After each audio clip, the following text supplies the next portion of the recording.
দিদির সাথে সবাই মিলে কতটা মজা করলাম, কিভাবে কি আয়োজন করা হলো, খাবার দাবারে কি কি মেনু ছিল, এছাড়াও দিদি নোড়া তুললো না প্রদীপ তুললো সবকিছু কিন্তু তোমাদেরকে এই ব্লগে শেয়ার। দিনটা ছিল 25শে ডিসেম্বর, বড়দিনের দিন। তো সকালবেলা ঘুম থেকে উঠে দেখো দুই বোন কেক নিয়ে এত যুদ্ধ শুরু করে, ওদেরকে থামিয়ে রেখে বাইরে এসে তো দেখি রান্না বান্না তোড়জোড় সব শুরু হয়ে গেছে। অলরেডি কিন্তু ভেজ ডালটা রান্না হয়ে গেছে, আর দেখো সবাই কিন্তু হাতে হাতে কাজটা করে দিচ্ছিল।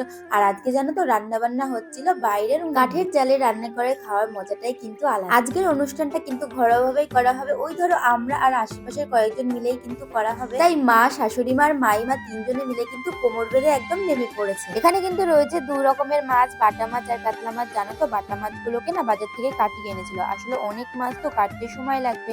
আর এদিকে দেখো তালই মশাই দেখছিল, এটা হলো কিন্তু আমার দিদির শ্বশুর বরমশাই। আর জিজুকে কিন্তু আজকে বিরাট বড় একটা দায়িত্ব দিয়ে দিয়েছি, পিছনে যে বেলুন দিয়ে ব্যাকগ্রাউন্ডটা সাজানো হবে সেটা বলেছি তোমাদের দুজনের কিন্তু কমপ্লিট করতে হবে। আর দেখো সাজানো কিন্তু হয়ে গেছে, সাজানোটা কেমন হয়েছে তোমরা কিন্তু অবশ্যই কমেন্টে জানিও। এবার তোমাদের সাথে সবাইকে পরিচয় করিয়ে দিচ্ছি লজ্জাবতী লতাকে, মানে আমার দিদির সাথে। এমন লজ্জা পাচ্ছিল মনে হচ্ছিল পুরো নতুন কোণে। লজ্জা পাওয়ার পিছনে কিন্তু একটা কাহিনী আছে। আসলে আমি ওকে বলেছিলাম যে আজকে তোর কেমন লুক চাই সেটা বল, তো সেটা বলতে গিয়ে দেখো এত লজ্জা পাচ্ছিল কি আর বলবো। তোমরা যারা জানো তারা তো জানোই, আর জানো না তাদেরকে একটা কথা বলে দিচ্ছি যে আমি কিন্তু ছোটখাটো একজন মেকআপ আর্টিস্ট, তাই জন্য আজকে দিদির ফুল মেকওভারটা কিন্তু আমি কমপ্লিট। ওদের ঘরে যেহেতু লাইটের একটুখানি ইস্যু রয়েছে তাই জন্য কিন্তু পিকচারটা ভালো আসেনি, একটু সাদা সাদা এসছে, কিন্তু ন্যাচারালি সামনের থেকে কিন্তু ওকে খুব মিষ্টি লাগছিল।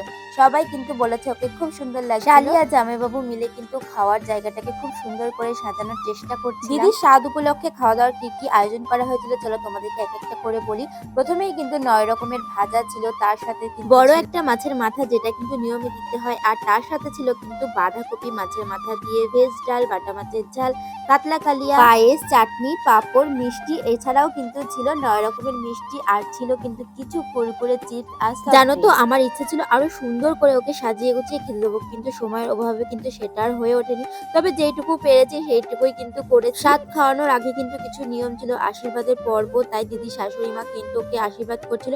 একে একে কিন্তু সবাই মিলে ওকে আশীর্বাদ করছিল। আর হ্যাঁ, সবার সাথে কিন্তু তোমাদের আশীর্বাদও আমার দিদি খুব প্রয়োজন। তোমরা সবাই মিলে কিন্তু আমার দিদিকে আশীর্বাদ করো যাতে ও সুস্থ সন্তানের জন্ম দিতে পারে, ভালো থাকতে পারে। জানো তো দিদিকে যখন না সবাই আশীর্বাদ করছিল তখন কিন্তু আমার স্বাদের কথাও মনে পড়ে গেছে। মনে হচ্ছিল এই তো কয়দিন আগেই তো আমার স্বাদ। দেখতে দেখতে কিন্তু পে কমিশনার 8 মাস পূর্ণ হয়ে গেল। সময়গুলো কত তাড়াতাড়ি বয়ে যায় বলো। তাই জীবনে যতটুকু সময় আছে সবাইকে নিয়ে কিন্তু সবসময় হাসি খুশি থাকার চেষ্টা করব। আশীর্বাদের পর্ব মিটে যাওয়ার পরে কিন্তু আরো একটা রিচুয়ালস ছিল, সেটা হলো ছোট ছোট বাচ্চাদেরকে কিন্তু খাওয়াতে হয়। জানো তো স্বাদের একটা রিচুয়ালস আছে, সেটা কিন্তু আমাদের সবার খুব পছন্দের একটা রিচুয়ালস। সেটা হলো প্রদীপ তুলবে না নোড়া তুলবে। প্রদীপ তুললে নাকি মেয়ে হয় আর নোড়া তুললে নাকি ছেলে। আদৌ এই নিয়মটা কি সত্যি তোমরা কমেন্ট সেকশনে জানিও। আমার তো পুরোপুরি এই ব্যাপারটা বিশ্বাস হয় না, অনেকের ক্ষেত্রে হয় আবার অনেকের ক্ষেত্রে কিন্তু হয়। যাই হোক এই নিয়মটা কিন্তু মজার জন্যই করা হয়, আর আমার তো এই নিয়মটা ভীষণ ভালো লাগে, দেখতেও ভালো লাগে। আর জানো তো আমার স্বাদের সময় কিন্তু আমি প্রদীপ তুলেছি। আমার কোল জুড়ে তো আমার পেখম সোনা এসেছে, আর দিদি নোড়া তুললো না প্রদীপ তুললো, চলো তোমরা সবাই দেখে নাও। প্রথমবার যেটাই ইচ্ছা হয় সেটাই তোল, দমনা করে তুলতে হবে না। কোনটা ইচ্ছা করছে বল।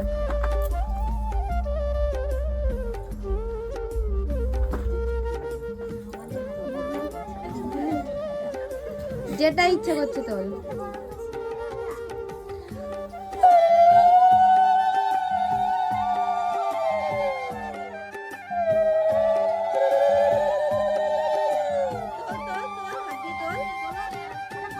আগে কোলে নে তুই।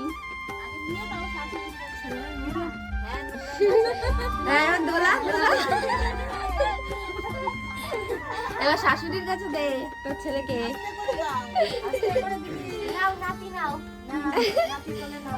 হ্যাঁ একটু নাচ করতে হবে কিন্তু। নাচ করো, নাচ করো, নাচ করতে হবে।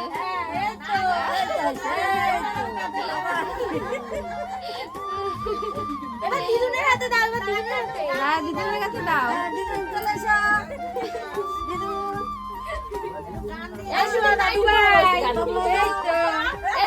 ফটো তো নেওয়াই যাবে না। আমি তো স্নানই করতে পারি না।